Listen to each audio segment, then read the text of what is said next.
The Catholic priesthood has received much criticism in recent years, so when a devout Catholic leaves the priesthood and converts to Islam, it raises much interest.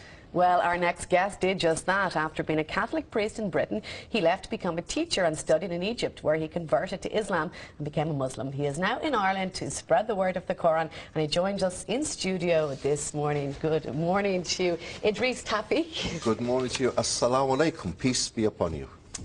Okay. That's the Muslim greeting, a greeting of peace. Okay, tell us a bit. You were a Catholic priest for 9 years, was it? With my training, yes.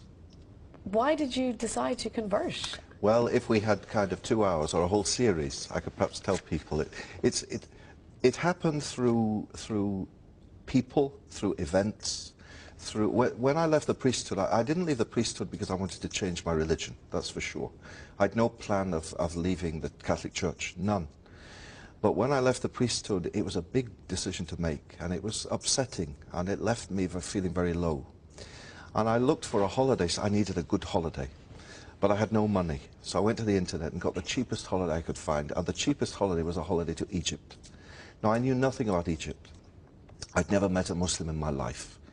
And all I knew about Muslims was what the television told me, that they chop your hands off, and that they blow themselves up, and that they hit ladies. So I went to this Muslim country not knowing what to expect, except sunshine. And I went there, and as God is my judge, that week changed my life, really, because I met Muslims for the first time and found that they weren't these sword-waving fanatics that we see on the TV, but they were good, honest people. And like Irish people, Muslim people, you know, they go out to work in the morning to put food on the table for their kids to eat. They pray. They're ordinary people with a religious dimension very much. And so, for example, I give you an example of one Muslim I met. I met a little boy, and I talk about him in every talk I give. And this little boy was selling bananas on the street. And he'd no shoe, just little plastic flip-flops, and a very old, tired gown, you know. And he greeted me the first morning. He said, "Assalamu alaikum, peace be upon you," with a big smile on his face. And I learned each day from my hotel walking past him to say Zayak. Zayak in Arabic means, how are you, how are you doing? And he'd reply, Alhamdulillah, praise be to God. And that week, it touched my heart. I didn't learn much about Islam, but I learned for sure that Muslims weren't what I was being told back home. And then a long journey, of perhaps a year started, of meeting. I got a job teaching. You know, I needed work. I had no work. So I got a job in a school in London. So your holiday, you came back. I came back. You still felt strongly? Still, I still had no plan to change my religion. I was perfectly happy being Catholic.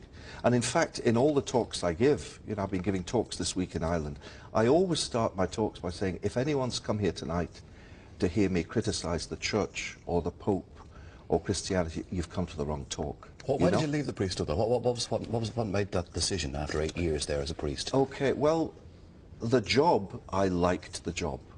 And it's a great privilege, you know, for people to let you into their lives, to be with their parents when they're dying, to baptize their children, to marry them, to hear their confessions. It's a very privileged life. And I like to think I was good at my job, you know. The people liked me, I liked them. But my heart somehow just wasn't happy. There was something missing. And even though I really enjoyed what I was doing, I felt lonely and unhappy. So it took a lot of, you know how priests are held up by Catholics on a pedestal almost. And it was a big decision to make. I told my family, and my family, of course, my family loved me, so that they were upset. But they said, well, we support you in whatever you do. So as I said, I had no plan to change my religion at all. But can I tell you about the job? I got a job teaching.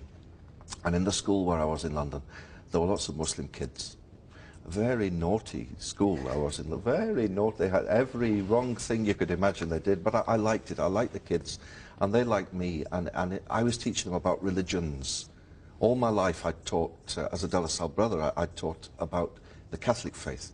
Well, for the first time I was in a state school teaching about Islam, Judaism, all the religions.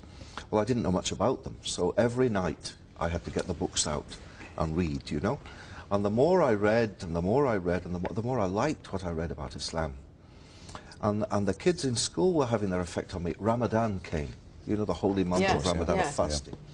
And they came to me and they said, "Sir, it's Ramadan and we've got nowhere to pray." and your room is the only room in the school with a carpet. You know, you could call it a coincidence. Yeah. They need a carpet to Yeah. pray. Can we pray in your room? So I said, of course you can pray in my room. So but I said, but I have to ask the headmaster first.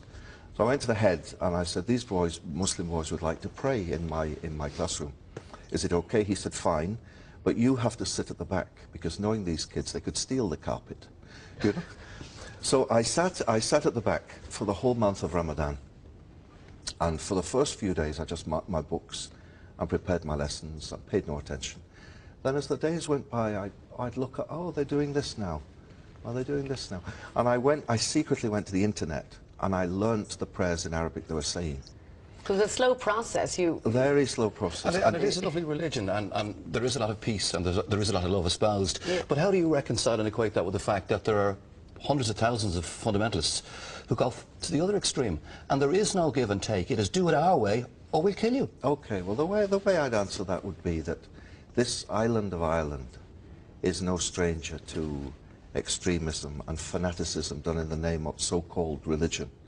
And the things that happened in the north in this island bore no relation to the message of Christianity, of love and peace. Well, in the same way, things are happening in the world. You know, the other day there was a thing on the TV, and it said that this young girl, this Christian girl in Afghanistan, had been killed because she's Christian. And when I saw it, I was sad.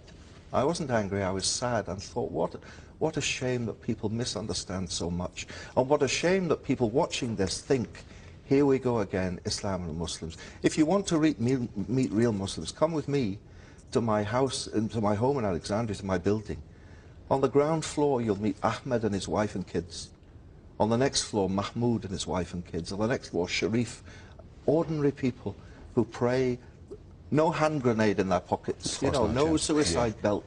Yeah. Yeah. It is very much a religion of peace, but unfortunately, people who shout loudest Get heard, make obviously. news. Yeah. That makes news. A little old lady teaching her granddaughter how to recite the Quran Doesn't make headlines. doesn't make the news. What type of reaction do you get, though, from Irish people? I mean, you give speeches in Ireland. What type of reaction do you get? I mean, I've had a lovely reaction this week. Do you know, can I mention Jerry Ryan's show? Last Friday I was on the Jerry Ryan show, and a lady phoned in, and she said, I'd like to ask a question. She said, has Idris Tawfiq come to Ireland to convert the whole of Ireland to Islam? And I said, my dear, I haven't come here to convert anyone to anything. I've come for two reasons. One, I've come to encourage the Muslim community to be good Muslims. And two, I've come to encourage tolerance and dialogue and understanding between Muslims and those who aren't. So after that radio show, the first thing I did after praying at Clonskeagh Mosque was we went and we met the Anglican Archbishop of Dublin to say, Assalamu alaikum to you, sir. Christians and Muslims are friends. We have so much in common. We want to work together as people of faith. While I've been here, I've met the mayors of the Lord Mayor of Dublin, the Lord Mayor of Cork. He gave me this little lapel pin, which I promised to wear for the show today in Cork City. The Mayor of Limerick, the Mayor of Galway yesterday. I'm telling them, through meeting them, telling them that Muslims in Ireland want to be part of this Irish society they live in. And hopefully it'll work, and hopefully everyone will hopefully change some opinions. Society can come together. Inshallah, as we say, God willing. Thank you very much, Idris. Pleasure meeting you this morning. Thank you very much.